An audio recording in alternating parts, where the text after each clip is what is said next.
So here we have the 2017 Old Vine Pinot Noir from Hyland, and this is made up all of the Coury clone. We talk about clones, especially with Pinot Noir a lot. Clones are essentially sub-varietals or subtypes within a varietal. And this Coury clone we consider to be a heritage varietal.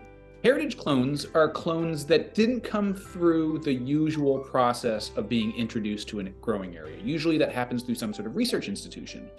These are some of the clones you might recognize from different varietals that you know and love. This Coury clone, being a heritage varietal, has a bit of a different story of how it started getting planted so widespread in the Willamette Valley of Oregon. Yeah, so Charles Coury brought over the first vines from Alsace, which is in like the upper region of France in the early 1960s. And so it is deeply rooted at Hyland, along with some other great clones that they have growing on the estate. The estate is like, I think, 185 acres planted. It's on volcanic, jewelry soil.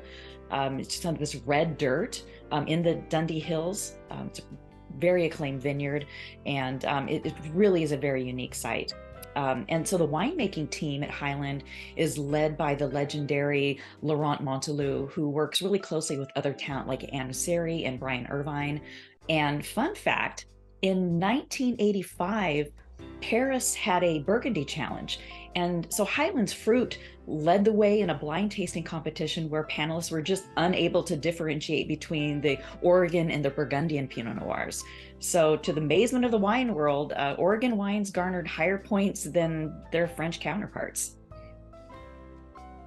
Wines from such red, rich volcanic soils, especially Pinot Noir, really can provide almost like a savory, meaty quality to them, with a lot of minerality as well as a lot of just real, I almost call it like the yummy factor.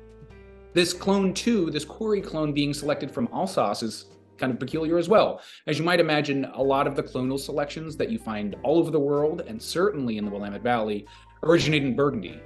People really like some of these heritage clones because they can kind of provide a different flavor profile or a different level of complexity compared to some of the clones that otherwise came through research institutions. And I think this really highlights that as well. Also, 2017, experts are really saying is shaping out to be just a super classic, long-lived vintage in the Willamette Valley. And this wine is really singing. It's really in a sweet spot now where the flavors are all really integrated. The palate is soft and elegant.